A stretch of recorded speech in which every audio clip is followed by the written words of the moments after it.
Good evening. Welcome to this week's episode of Lectures of Distinction presented by the BOFAS Education Committee. I'm Rick Brown, the Chairman of the Education Committee, and we have an excellent evening this evening tonight. This is the second part of a two-part play. Last week we had the acute diabetic foot, eloquently described by Fred Robinson, where he made it quite clear it's about early recognition and releasing the pus and doing your very best to pick these things up early.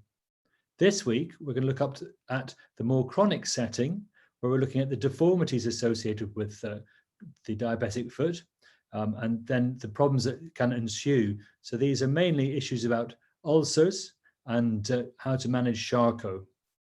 This is such an important topic because if this is diagnosed and treated well, then it can prevent further problems. And we'll see later on that these conditions can be extremely complex. But if picked up early and managed with fairly simple techniques, you can prevent the need for more complexities. I'd like to reiterate again that we'll take questions by, if you send questions in on the toolbar on the bottom of the screen, we'll collate the questions. The talk should be for about 35-40 minutes. There'll be time for questions and some cases at the end. I'd like to offer our support to Bone Support, who have sponsored this evening, and we're very grateful indeed for their ongoing support to our program. Now, I'd like to introduce this evening's speaker, who is Professor Venu Kavarthapu, who is a leading expert and consultant at King's College Hospital in London. He has founded and runs the diabetic foot course each summer in London, and he's a real global expert and is the president-elect for the global organization of Association of Diabetic Foot Surgeons. So I'd like to hand over straight away to my friend and member of the Education Committee, Venu. Thank you. Thank you very much, Rick, for the introduction, and I'm really grateful to both of us for giving me this opportunity. Now,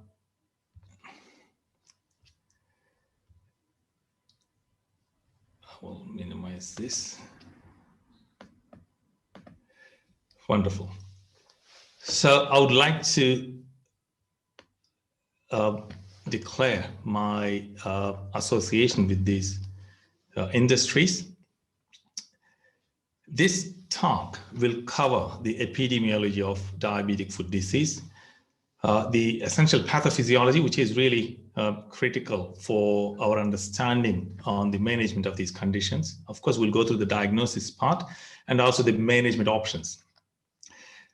One point I would like to make is that during my training, I didn't have to learn very much about all of these. But this has become a very common topic in our FRCS Orth examinations lately. Because of this reason, diabetes has become, this prevalence has been progressively increasing over the last few decades. So the most recent global, the prevalence was found to be about 8.5%, and it is expected to increase by every decade. It is so common that one person dies from diabetes every 6 seconds. It is also the leading cause for neuropathic foot ulceration, and it is also the leading cause for lower limb major amputations. Well, lower limb amputations are very common in our trauma practice, and most of these patients do extremely well. But if that person happens to be a diabetic, 10% of them die even before leaving the hospital following a major lower limb amputation. 50% of these patients develop contralateral foot problems because peripheral neuropathy or diabetes is a systemic condition, and this happens within 3 years. And 50 to 75% of these people die within 5 years following a major lower limb amputation. And if you look at that perspective, a breast cancer patient following a diagnosis carries about 10% of 5-year mortality.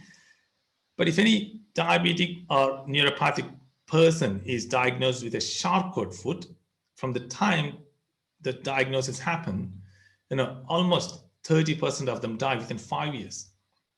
if there is a diabetic foot ulceration, little over 30% of them die within 5 years. A major amputation carries about 47% risk of a 5-year mortality, but some studies have shown that as high as 70%, that's minor amputation, and major amputation is about just a little less than 60%. Of course, other more lethal cancers such as lung cancer carry higher mortality, but still these diabetic foot diseases are known to carry very high mortality rate, and amputation carries the highest mortality associated with diabetic foot disease. It is such a big problem that a number of major regulatory bodies and organizations have provided us with very structured recommendations. And this NICE report, which first came in 2011 and another one came in 2015, has clearly emphasized the importance of providing multidisciplinary diabetic foot care.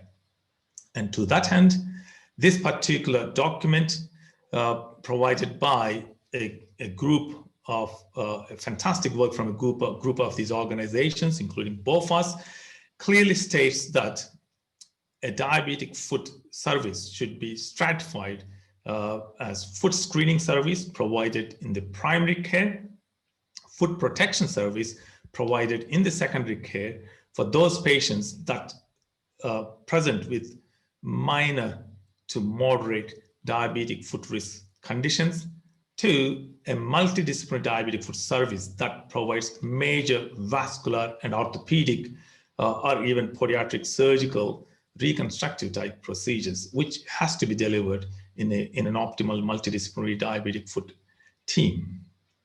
So a multidisciplinary diabetic foot service is usually a regional center or even a supra-regional hospital, and it provides the limb-saving vascular service, diabetic foot reconstruction service, or serious diabetic foot infection treatment, and it is normally delivered by a large multidisciplinary care team.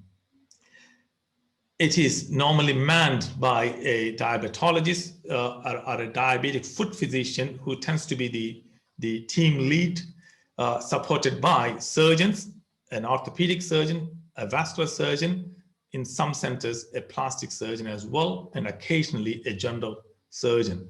And almost always with a podiatric support, an orthotist, a wound care specialist, and a microbiologist. Sometimes radiologists, nephrologists, and even dermatologists can be part of that. We at King's College Hospital run one of the longest diabetic foot multidisciplinary center in Europe. And currently we attract about 13,000 patient attendances per year. We run combined orthopedic clinics 2 a week, and combined vascular clinics 2 a week. And again, we have other clinics, acute Charcot clinic, follow-up clinics, and so on. But the key point is that, yes, surgeons can provide the surgical component of the care, but ideally this is led by a diabetologist. The reason why most foot and ankle surgeons are not keen to deliver surgical care to these patients is because of the medical problems, not the orthopedic component. If you look at the outcomes following in the introduction of our multidisciplinary diabetic foot care at King's College Hospital about almost 40 years ago, there has been progressive reduction in the amputation rates since the start. And this is because, in a typical non-multidisciplinary service, if a patient gets presented to a diabetologist, if the diabetologist feels that that foot requires a reconstruction, and if that patient is referred to an orthopedic surgeon, and the orthopedic surgeon feels that the vascular component needs to be addressed, and the patient goes to a vascular surgeon, and so on. By the time the patient returns from that circle, it's too late to reconstruct. For us to understand, particularly for the trainees who are going to be faced with the FRCS Orth exam, it's really critical that we review the pathophysiology part of this awful disease. So the pathophysiology of a diabetic foot disease can be discussed in these 3 components: vasculopathy part of it, neuropathy, and immunity.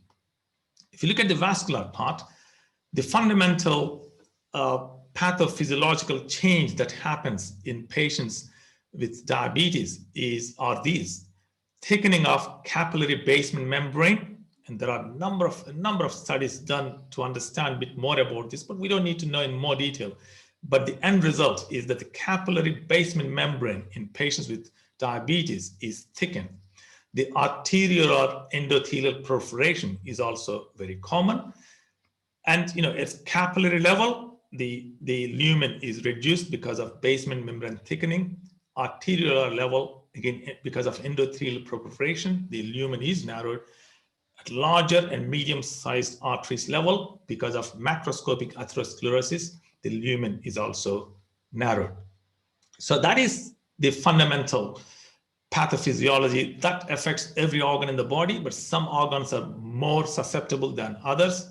We clearly know that neurons are more susceptible, but in addition, the nephrons, cardiac cells, retinal cells. So for that reason, these organs are affected very often. But coming to the neuropathy, in addition to the vascular components of the involvement, which means the vasa nervorum are occluded, the metabolic part of diabetes also alters the myelin synthesis, particularly the glycosylation of nerve cell proteins, and that also leads to a metabolic assault to the neurons, contributing to this neuropathy. At the immunity level, it is not very well understood, but it is very well known that the T lymphocytes develop increased apoptosis, which can inhibit healing, but there is still a lot of research to be done in this particular area. But there's no doubt that the major component of pathophysiology in a diabetic foot is the neuropathy, the peripheral neuropathy. Peripheral nervous system provides the early warning signs. And as you can see from this perhaps cockpit, the number of sensors in that particular aircraft or a machine that needs to be continuously monitored by the central computer. And those sensors are provided by the peripheral nervous system. And they can detect external insults and relate to the central nervous system. And these early warning signs are programmed to direct appropriate protective responses. And you can imagine if that early warning signs are affected, the body can't respond appropriately to these stresses, whether they are local or general. And that is fundamentally the main problem in people with diabetes. So when you perform a clinical examination of diabetic foot patients, whether in your exams or in your clinic, it should always include the general examination, because many patients, as we discussed in the pathophysiology, are present with these comorbidities, and they are critical and they have a major influence on your management and the outcomes following your treatment. But however, the main focus of your examination should be on the neuropathy, vasculopathy, and other aspects in addition to your orthopedic examination. You don't need to be told about your orthopedic examination in more detail, but these are the areas where you need to focus on in a diabetic foot examination. The neuropathy part includes the large sensory fibers, small sensory fibers, the motor neurons, and the autonomic neuropathy. It's really important that you comment about the autonomic neuropathy component during your clinical examination, because the autonomic nervous system regulates sweating, perfusion of the limb, and the body's generic response to external temperature and internal assaults.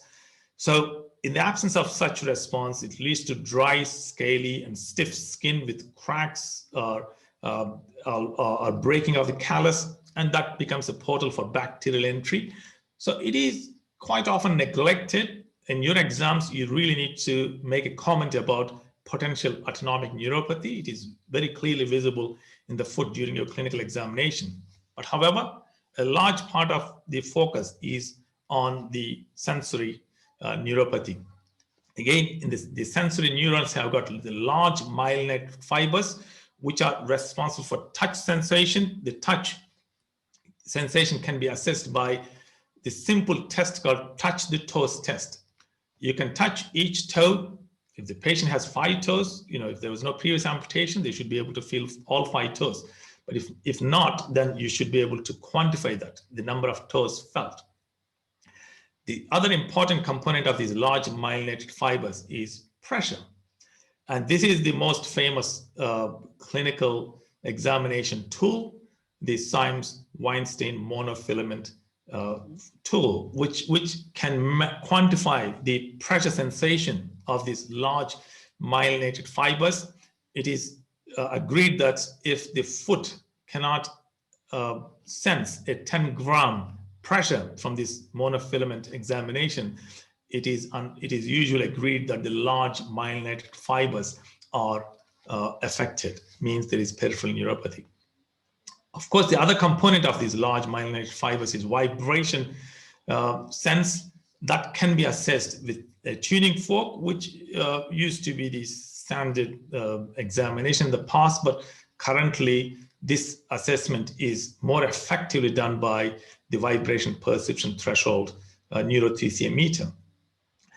And just for your exams, the vibration perception threshold is very variable between age and gender, but the universally accepted threshold is 25 volts. If it is less than 25, it is recognized as, again, a large fiber neuropathy. So the large fiber neuropathy is a relatively easier component to assess, but the smaller fibers, which contribute to the pain and temperature sensations, are even more important, but they are slightly more difficult to diagnose. Obviously, pain component can be diagnosed with pinprick sensation test, which is still very effective, but the temperature component is difficult with simple clinical examination. We need to use temperature threshold electronic devices. They are not very commonly used, but if in doubt, it's good to send these patients to a neurologist who will do a skin biopsy or even neuroconduction studies. So it's critical that the small myelinated and the small fiber neuropathy is assessed, because quite often in early presentation, it can be a simple small fiber neuropathy. If the patient loses effective pain sensation, then that can lead to various complications. So again, just to emphasize, peripheral sensory neuropathy on clinical examination can be very subtle. And if it's not very clear from your clinical examination, but from history and other presentations, if you feel that this is due to peripheral neuropathy, I think you should mention in your exams that you would like to refer the patient to a neurologist or do other advanced studies. Pressure plus neuropathy together carries a very high risk of ulceration. And from this study, it is very clear that a combination of these carry a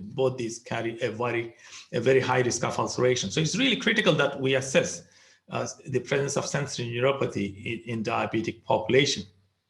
Coming to the motor neuropathy, the muscle weakness is very common in patients with diabetes with peripheral neuropathy, but certain degree of neuropathy results in deformities as well. The commonest deformity is the neuropathic K-varus foot, not much dissimilar to a CMT foot. So again, one needs to assess the presence of individual muscle weakness, usually the peroneus brevis and tibialis anterior. And again, one should also assess the presence of muscle contractures. Achilles tendon and tibialis posterior tendon contractures are very common. Coming to the vascular component, in your exams, you don't need to do a lot. A simple digital examination for pulses is very good. But again, if you can't feel the pulses well, then you might need to tell the examiners that you will do these investigations: Doppler, duplex, angiogram, and also ABPA related. Ankle brachial pressure index, toe brachial pressure index, transcutaneous PO2, which is not that easy to perform because it requires certain environment in the examination room. But duplex is the commonest vascular investigation. And you can also mention about CT angiogram or MRA angiogram.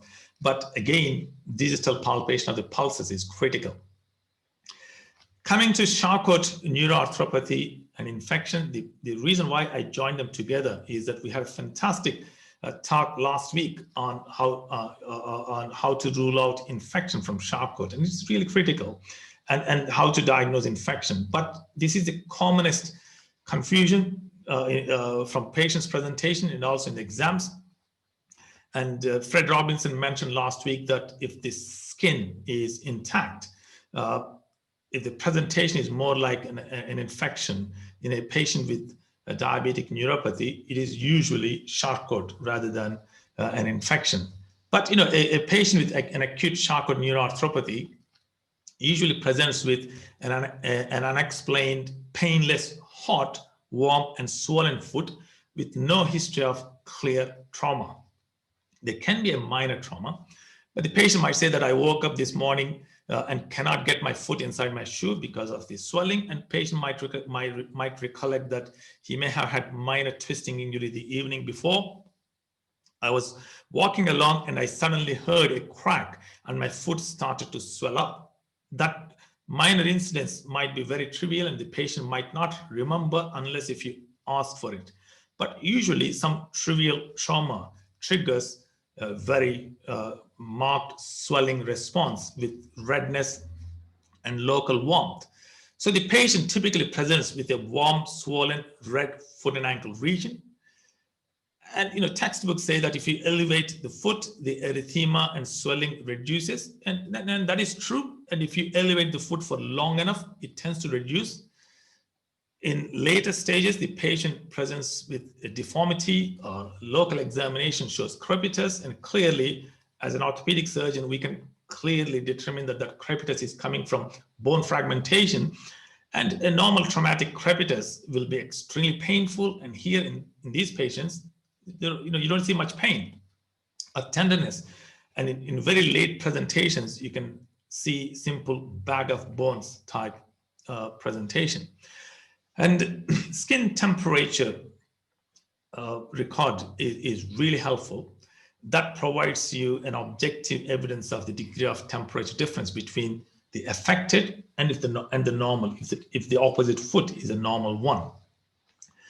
There are various devices available, but by and large, if the temperature difference is more than 2 degrees, it is considered as significant. And that is also a very good surrogatory marker for improvement in Charcot to your treatment.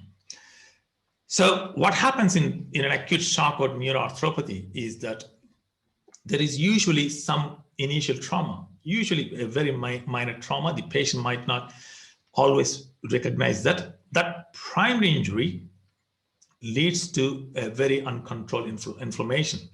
Again, because you don't have that kind of sensory control in these patients with peripheral neuropathy, because of the presence of sensory neuropathy, the patient continues to weight bear because the patient doesn't have the pain feedback, and that leads to further secondary trauma, and this uncontrolled inflammation continues. And that is an active Charcot neuroarthropathy. With adequate offloading using one particular type of method, that acute Charcot can rapidly become a non-acute Charcot. But without treatment, it can remain acute for a long time. But during this process, because of bone fragmentation, bone displacement from the initial response, and also due to continued weight bearing, the foot can deform, but eventually it heals. So they heal Charcot. So as Fred Robinson mentioned during the last talk, you need to rule out a potential infection, but by and large, if the skin is intact, if there is no breach of skin, it is extremely, extremely rare that this presentation is due to infection in the presence of peripheral neuropathy. But if there is a portal of entry, it could be due to cellulitis or deep collection. Very occasionally, gout or other form of inflammatory arthropathy can present similarly. and again, a deep vein thrombosis as well. But by and large, a presence of diabetic peripheral neuropathy with a history of minor trauma usually means an acute Charcot neuroarthropathy unless proved otherwise. Investigations-wise, plain radiographs are extremely helpful. Ultrasound-guided aspiration is helpful if you are strongly suspicious of infection. Again, if the skin is not breached, it is extremely unlikely, but it can happen. Very rarely, this can be due to deep sepsis. And if you're in doubt, you can do an ultrasound-guided aspiration to collect the fluid specimen and do cultures. But that is an uncommon scenario. Plain radiographs are extremely helpful. The initial x-rays, if the patient presents early, are usually normal. And you should always go for weight-bearing x-rays. But if the clinical presentation is very typical, you should repeat the x-rays. We typically, if the clinical presentation is very typical, we treat it as an acute Charcot and start treatment, but repeat the x-rays again later. And in this patient, after 10 days, you can see the degree of bone fragmentation and displacement. So it's really critical if you suspect that you repeat those x-rays. But established acute Charcot presents with typical changes. So early presentation results shows very early changes, which are quite often subtle or even absent, as you saw in the previous imaging. But you always see the soft tissue swelling because of the associated foot swelling. But in established Charcot, you see heterogeneity of bone density, malalignment, and articulation. And the radiologists typically teach their trainees showing these 5 Ds: bone destruction, bone dislocations, bone debris, bone disorganization, and sclerosis, bone density. But all these features are typical of chronic or established Charcot. How do you know it is an acute Charcot or later stage, established or chronic Charcot? This Eichenholz staging is extremely helpful. During early presentation, you see bone fragmentation with adequate offloading. After a period of time, you see coalescence of these bone fragments together. That is stage 2, which eventually consolidates stage 3. So acute presentation presents with stage 1, and established delayed Charcot presents with consolidation. One can also describe the location of Eichenholz staging based on the location, and there are different classifications described. In this particular classification describes type 1, type 2, and type 3 in these different locations. Type 3 again, type 3 and type 3B. But however, I would like to bring to your attention this additional Eichenholz staging, stage 0, which is very important and which really basically is a pre-radiographic stage. Clinically, the patient presentation is consistent with an acute Charcot, but the x-rays look normal. That concept was introduced by Chancellor some time ago, and that has also improved our understanding on Charcot. In those patients, plain radiographs don't give you the diagnosis. Those patients should be subjected to advanced imaging techniques such as an MRI. MRI is excellent in picking up these early stage 1 changes. In this example, this was actually presented as a stage 1. You can see bone marrow edema enhancement in distal tibia and calcaneus. This is not a stage 1 because you can clearly see talonavicular dissociation. Plain radiographs would have shown that, but still this example is to show bone marrow and enhancement in the navicular and medial cuneiform. But this example case presented as a stage 1 because the plain radiographs were normal. So it's really important to do an MRI in these patients if plain radiographs do not show clear diagnosis. Another imaging extremely helpful is functional imaging, CT SPECT. CT SPECT is a combination, as you know, of nuclear imaging, a bone scan plus CT imaging superimposed. So this provides typically in a CT SPECT imaging, you see raised uptake in all three phases. In addition to that, the CT component shows microfractures in the subchondral area, which is again considered as the pathognomonic of Charcot presentation. So it is really critical that we recognize the Charcot presentation early. We should not spend too much time on investigating potential infection. Quite often, in the absence of any skin breach, it is not due to infection, it is due to an acute Charcot, because if you don't offload early, this is what happens. The fragmentation continues, there will be instability in those affected bones, and that can potentially lead to limb loss. So in these patients, it is really critical that we diagnose early and start offloading as soon as possible. And I will explain to you that. And the other topic we're going to discuss today about is diabetic foot ulcers. And by and large, patients with diabetes are prone to develop ulcerations because of the pathologies we described earlier.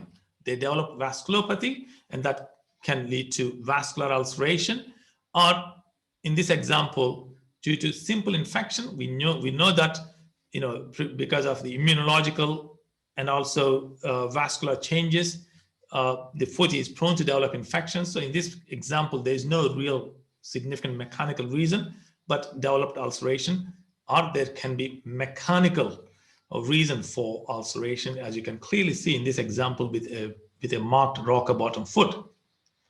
And we understand that the vascular ulcers are managed by the vascular team. We don't need to know too much about those, but these two categories come under our expertise.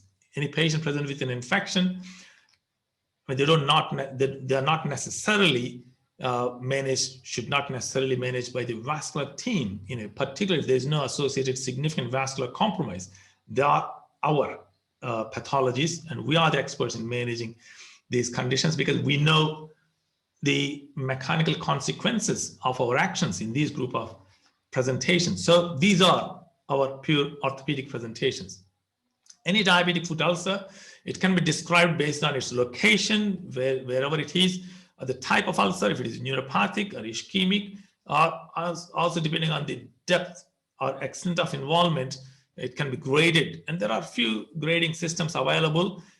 I don't think you need to know in depth about these gradings. It's good to know a grading system, but it can be, there are so many new grading systems available. They are very helpful in describing in categorizing these ulcers for investigation purpose or publication purpose. But I think for us, a clear description of the ulcer is very helpful. This particular Brodsky classification describes grade 0, showing bone prominence, high risk, but no skin breach as yet. Grade 1, just simple superficial ulcer through the skin depth level. Grade 2 is deeper soft tissue infection, but no bone involvement. Whereas grade 3 with bone involvement means osteomyelitis or abscess formation. Grade 4 is a localized gangrene. Grade 5 is widespread gangrene. So they are more of vascular component, vascular types. But whatever classification system you are familiar with, that's perfectly fine. But I think in the exams, it is important that you describe that ulcer: size, location, depth, infection, and extent of involvement. When you assess a diabetic foot ulcer, one particular test called probe to bone test, PTB test, is very popular, particularly in the north of the Atlantic. The understanding is that if you can feel the bone through probing through the ulcer, it has a very high positive predictive value for osteomyelitis, and it indeed has a very high positive predictive value. But more recent studies have shown not such a great PPV, but it's still good to comment about that in the exams. Plain radiographs can be helpful, but they're not so specific. Certainly, MRI imaging is extremely helpful, but that should be the investigation of choice, because it can show osteomyelitis, it can show collection. And of course, bone scans can be helpful, and white cell scans as well. And bone biopsies are very popular nowadays, and they are extremely helpful. And I think you should mention this in the exams, because that has become an expected standard of care in these patients with diabetic foot ulcer and potential bone infection. So the management of these diabetic foot ulcers can be discussed under these three headings: the infection control, which involves providing targeted antibiotics. How can we target those antibiotics? By obtaining deep tissue specimens and bone biopsies is really critical, and also by doing thorough surgical debridement. Again, the last session covered beautifully on an acute diabetic foot attack and the debridement principles. Again, it's the same principles. All macroscopically infected tissue has to be physically removed, and that is often much bigger than the size of the ulcer you see. It's critical that all of that has to be physically debrided and removed, and that is the red zone of that infection. And that red zone is surrounded by amber zone, which has a lot of scarred up tissue, which needs to be excised as well, because that usually harbors pockets of infection here and there. So you keep debriding that until you reach the green zone, which is the healthy, normal looking tissue. Unless if you excise all of that potentially infected tissue, you don't see a good healing response in patients with diabetes and neuropathy. And the second component is that biological control, which includes the medical optimization. The sugar levels need to be optimized, circulation, everything else need to be addressed. And then the local circulation to that part of the foot also needs to be improved. That is through whatever vascular procedure that is needed. And ultimately, the mechanical control, which we are the experts in dealing with, that can be provided by giving adequate offloading to that part of the limb, or by doing surgical correction of the deformity. So the offloading is really important here. And let's go through the offloading part. And we discussed earlier in an acute Charcot that an acute Charcot presentation is managed with offloading in a device, and most commonly used device is a method is a total contact cast. And total contact casting provides an excellent offloading, because if you look at these examples, in this deformed midfoot, and there's clear pressure concentration in that bony prominence area during load bearing, and similarly this deformed hindfoot also has a pressure concentration in that area. The best way to distribute that pressure is by applying a total contact cast, and this is the gold standard offloading technique, and it has been for decades, and that hasn't changed, because it provides an amazing way of distributing the pressure from the entire foot up to the lower leg. It minimizes those shear forces through the foot, and the old-fashioned typical way of applying TCC involves using this rocker part in the foot, so that allows rocker movements of the foot. This is not used in current practice. Initially, you apply the total contact cast, and obviously during initial presentation in acute Charcot or ulceration, there can be swelling, and the foot volume changes. So it is typically we see the patient every week until the foot volume changes, stabilizes, which can take between 2 to 6 weeks, depending on the initial size of the swelling. And once the foot volume fluctuation stabilizes, you can leave the cast on for a long period, usually for up to 8 weeks. There is a video, YouTube video made for BOFAS recently on total contact cast application. You might find it quite useful to go through that video, and this is the video link, and that link can be provided through emails as well. So, but I will take you through a few photograph steps on total contact cast application. You cover the toes. It's really critical to absorb any sweat collection in that area.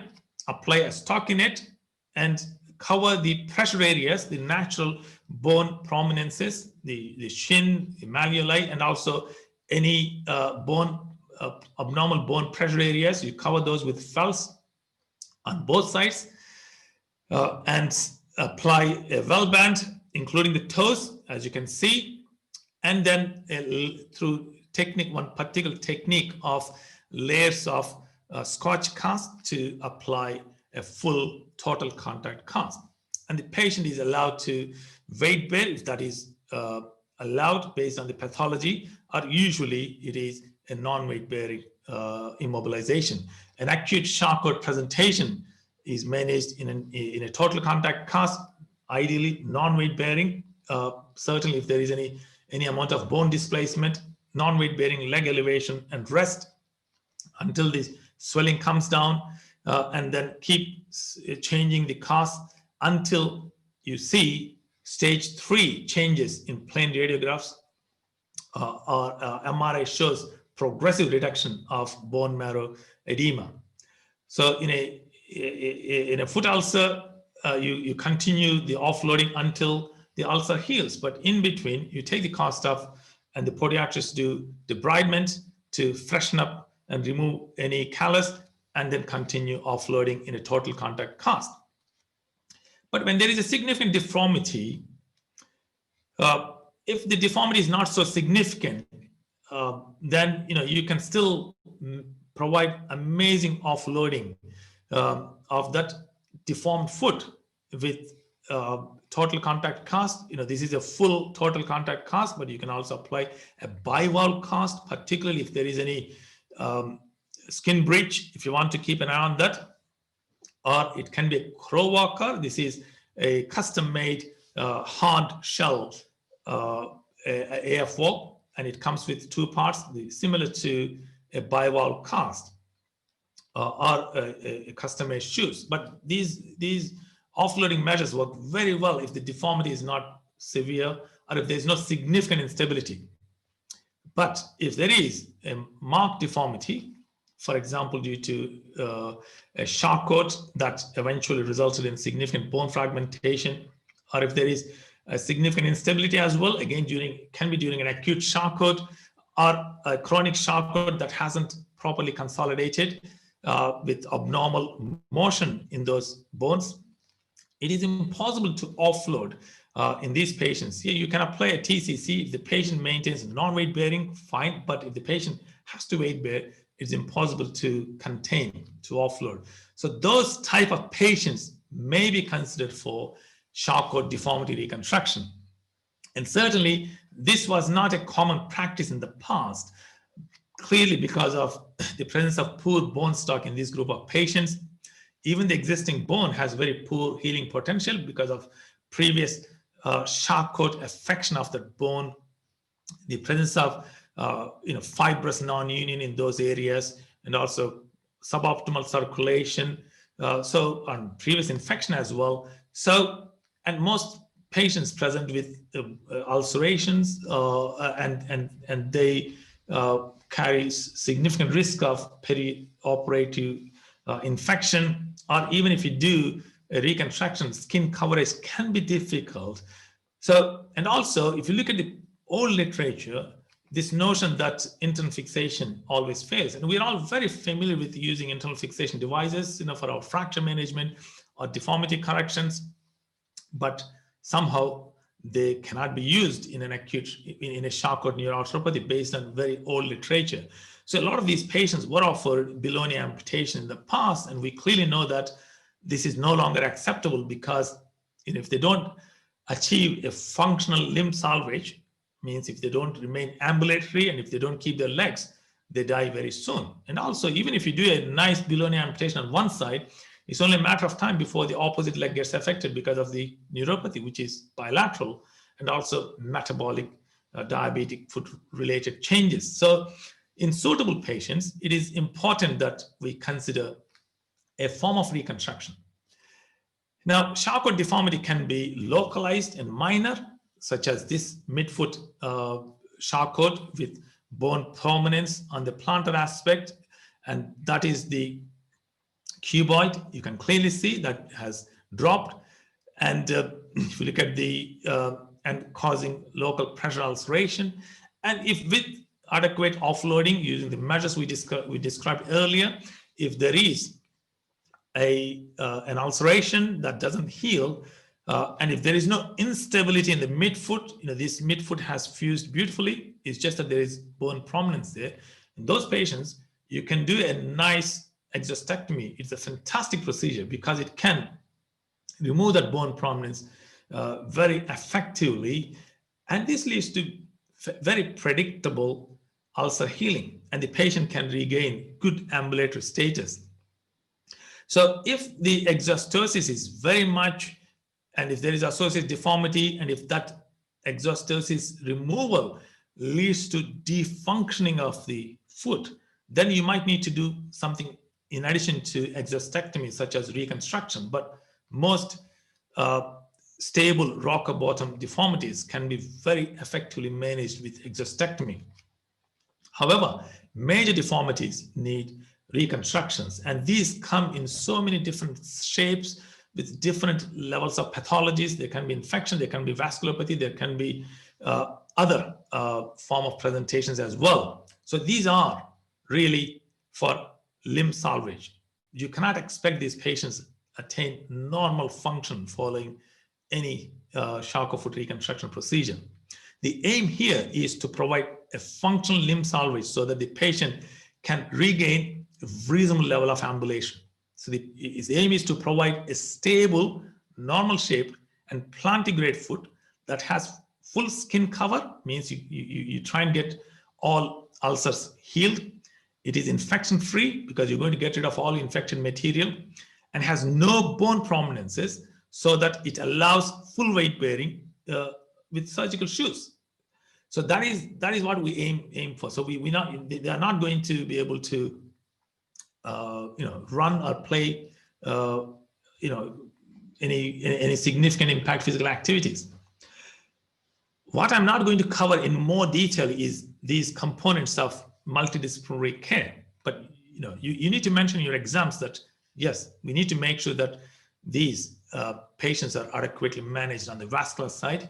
About 25% of deformed Charcot feet have associated significant vascular compromise, which we weren't aware of in the past. But the most recent studies have confirmed that. It's mainly because these patients are living longer, and we are able to reconstruct these Charcot feet much better compared to before. But during this time, some of them can develop progressive vascular compromise. So those need to be effectively managed beforehand.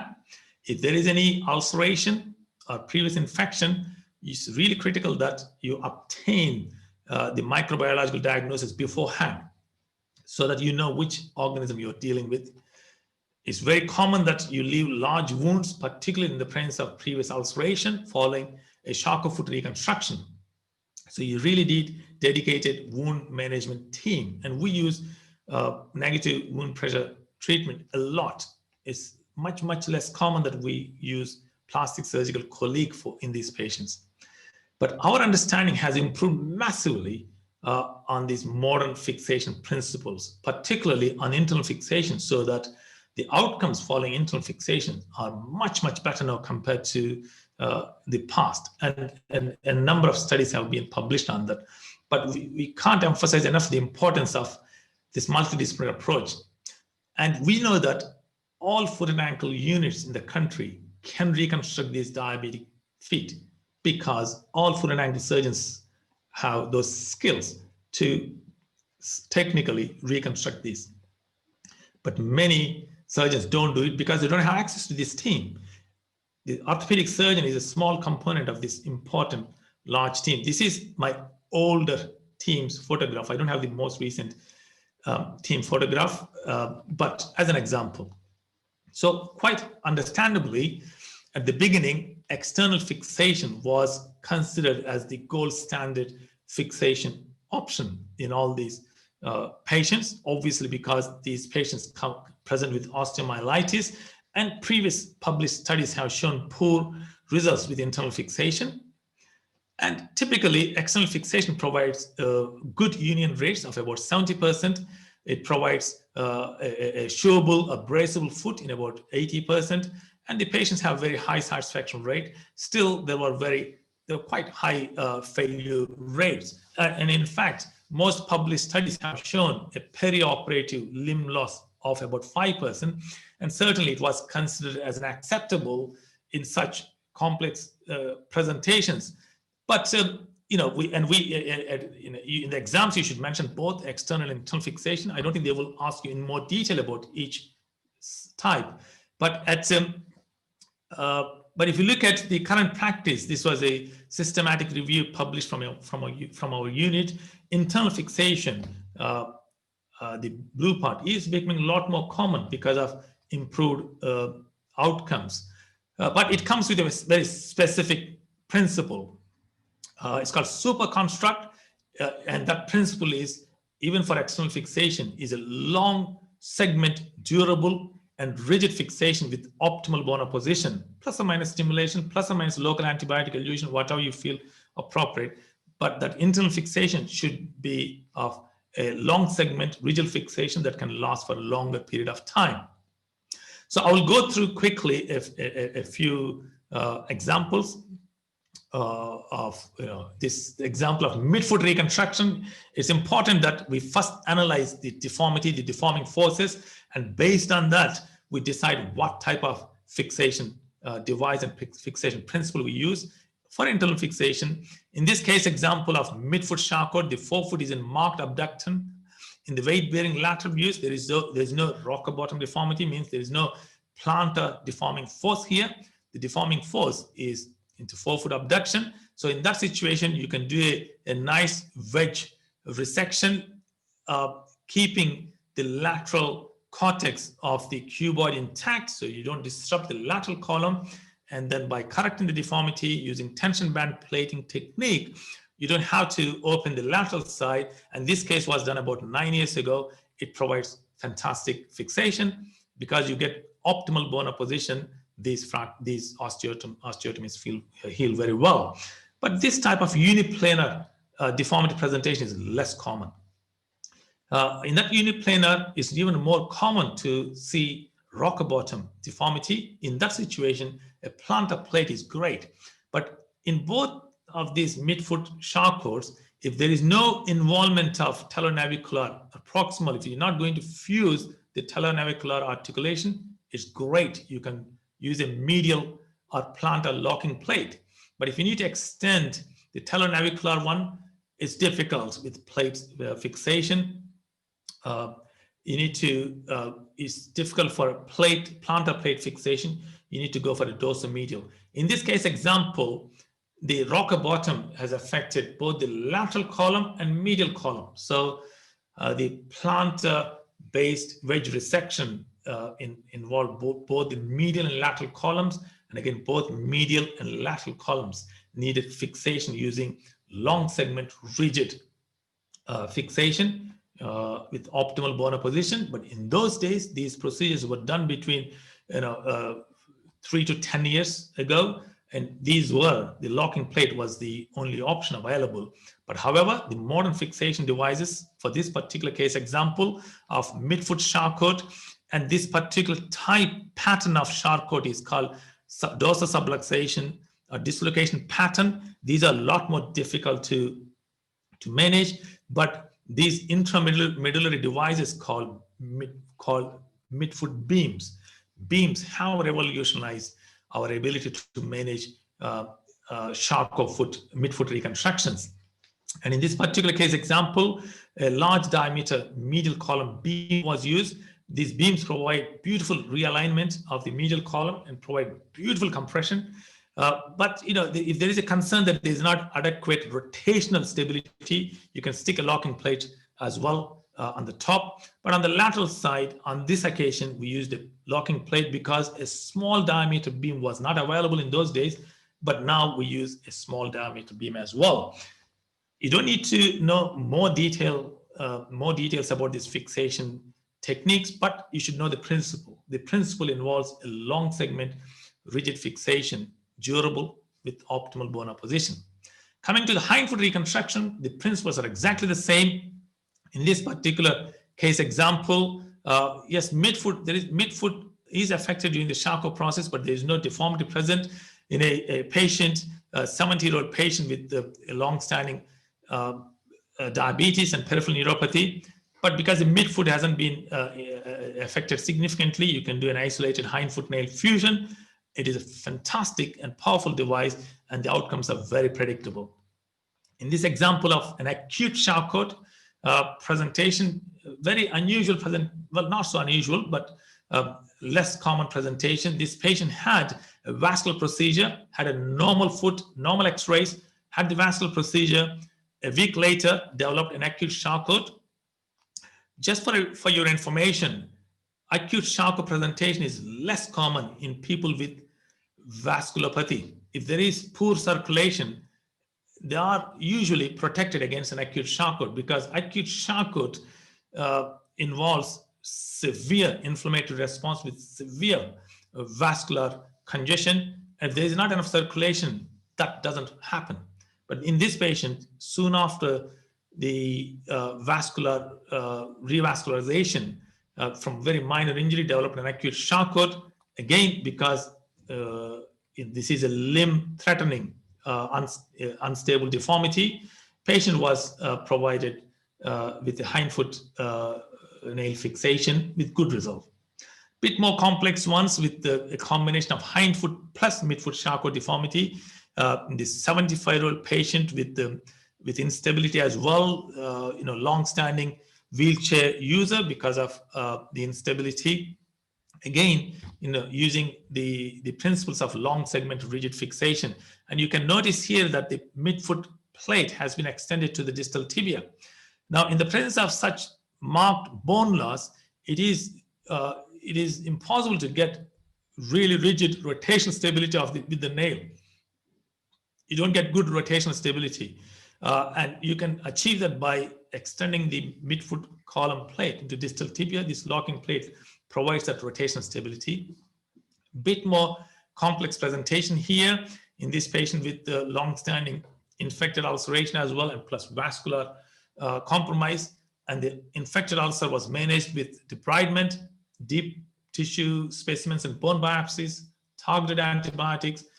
And once the clinical and clinical parameters and these serological markers return to normal, proceed with reconstruction. Again, hindfoot correction first, and the residual midfoot deformity here managed with a long segment rigid fixation principle. Again, you can see the medial column plate has been extended to distal tibia to provide rotational stability of the hindfoot nail.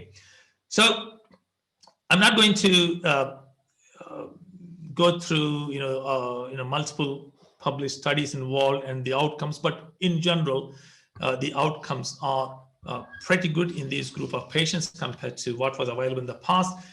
Bone fusion rates between 70 to 90%, and ambulatory status around 90% from most studies. But the principles to recap again in Charcot foot deformity corrections is that you do wedge bone resections using one major incision to correct the deformity. Multiple major incisions are not tolerated well in this group of patients, and these patients already have got some degree of vascular compromise. So, and then soft tissue balancing through tendon and soft tissue releases is really critical, which I didn't cover too much in this talk, but all patients had the appropriate tendon releases to improve the soft tissue balancing. It is critical. Bone shortening is really important when you do closing bone wedge resections. That shortens the bone. That helps to decompress the soft tissues and reduces many soft tissue complications. And the shortening is similar to the principle we use for bunion corrections. You need to shorten the first metatarsal to match the soft tissue length. Here, we need to shorten the bones to match your important soft tissue, which is your artery, blood vessel. Offloading in a total contact cast until bone healing. Total contact cast is is magical. It provides so many benefits in this group of patients. If the ulcer doesn't heal because of this degree of deformity, it doesn't matter. First, resolve the infection through local debridement. Still, the ulcer still won't heal because the bone, deformity is still there, but it doesn't matter. Once you eradicate infection, you can go back in and do the reconstruction, or you can do as a two-stage reconstruction procedure. That is considered when the infection is active, means if there is deep osteomyelitis. The earlier point I mentioned was just superficial infection of the ulcer, but this is deep active infection. That is managed as a two-stage procedure. You don't need to know in more detail about this, but the first stage involves infection eradication through aggressive debridement, and the second stage involves reconstruction.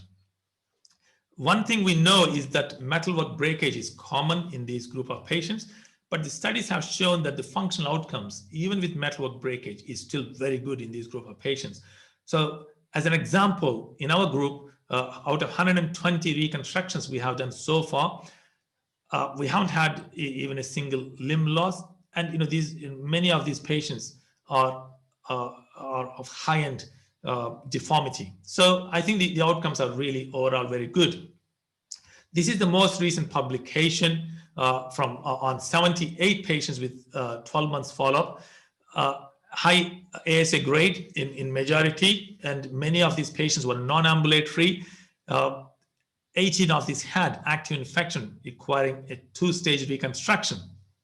In that group, out of the 78 patients, limb salvage was achieved in all, but we have one patient who will most likely require a below-knee amputation because despite a revision procedure, he still has an unstable non-union. Full bone fusion rate is 72%, that includes all bones. Ambulatory status is 92%. Metalwork failure is noted in high proportion of patients. So I think in your exams, you should mention about the need for these components of multidisciplinary diabetic foot care. If you come across a patient with a chronic non-healing foot ulcer or a Charcot foot, you must mention about the vascular management and targeted infection control, the requirement for advanced wound care. And if you're going to cover the reconstructive treatment, and if you're going to talk about internal fixation, it has to be using the principle I mentioned to you earlier, a long segment, durable, rigid fixation with optimal bone opposition. That is our mantra. But it is really critical that this whole thing is delivered by a multidisciplinary team. So with that, I think we are happy to go through a couple of case examples, or if you have any questions. Thank you.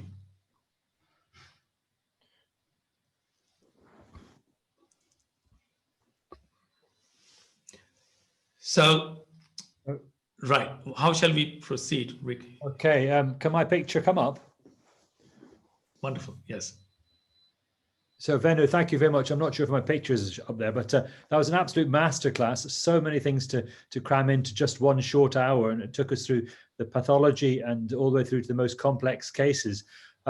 Certainly the really important key point at the beginning I picked up was that the 5-year mortality for this is quite frightening.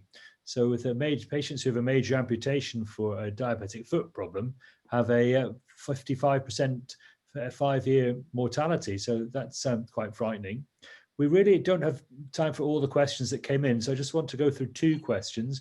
One question from the attendees was, what are your views on MIS exostectomy? Yes, it has a very, very important role, and we are kind of we were not early adopters. We had some concerns about that technique, but we can clearly see a very important role for an MIS.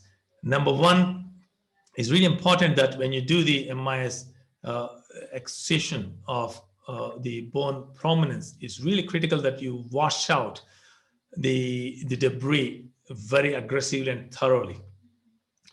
That is my important take-home message.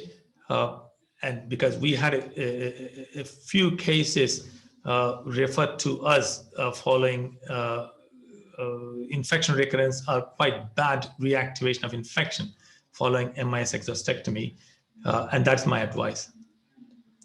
And another question has just come in from the panel. For a non-healing ulcer over a deformity in an old Charcot, how long should you persist with total contact casting before deciding to address the deformity? Of course, you want to eradicate infection, but how long do you persist with a non-infected, slowly healing ulcer? Yes, if you look at the literature, 8 weeks is considered as a kind of cutoff. The healing rate tends to come down significantly after 8 weeks. So basically, our understanding on the effect of that deformity is much better compared to other members of the multidisciplinary diabetic foot team. Clearly, if there is cuboid dislocation with marked plantar prominence, a TCC may not really provide predictable and durable offloading. So in such situation, if there is no significant healing response, it's probably good to proceed with an exostectomy or reconstruction. So yeah, 8 weeks is generally the kind of cutoff point, but if the healing response is reasonable, then you can wait for longer. And then just one final question. If you have a deformity on one side and you're about to decide whether to embark on complex reconstruction using long segment rigid fixation and optimal bone opposition, as I've now learned, you're going to decide between that and doing a below-knee amputation. How much do you depend on your decision-making on the state of the opposite limb? That's a very, very good point, Rick. Yes. So number one, that decision-making should be made in partnership with the patient. And again, the decision-making is best made in an MDT environment. Now, there is no doubt that there is plenty of literature to support that the mortality rate following such single leg amputation is very high. There's also plenty of literature to support that opposite limb is under massive threat of developing similar problem. So in our unit, Rick, if opposite limb has any known Charcot changes, we tend to have very, very, very high threshold to offer a below-knee amputation. Of course, it is not, if it's a non-salvageable limb, you don't have a choice, but the bar tends to be very high because of that very obvious risk. So this decision is made in partnership with the patient. One advantage we tend to have is that when we receive some patients' referrals, and there is kind of self-selection here. Those patients who don't want reconstruction may not show any willingness to come to our clinic. And if they want to go through amputation route, they might accept that from the referring center. So we do, obviously there is some kind of selection bias here, but most patients that come to our clinic don't want or didn't want a below-knee amputation. So but in the presence of opposite limb Charcot changes, we have a very, very, very high threshold to recommend a BKA. Thank you very much. And thank you very much for all the hard work you put in preparing for the talk. It was truly, as I said before, an absolute masterclass. So thank you very much. And thank you very much to Bone Support for their support.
you.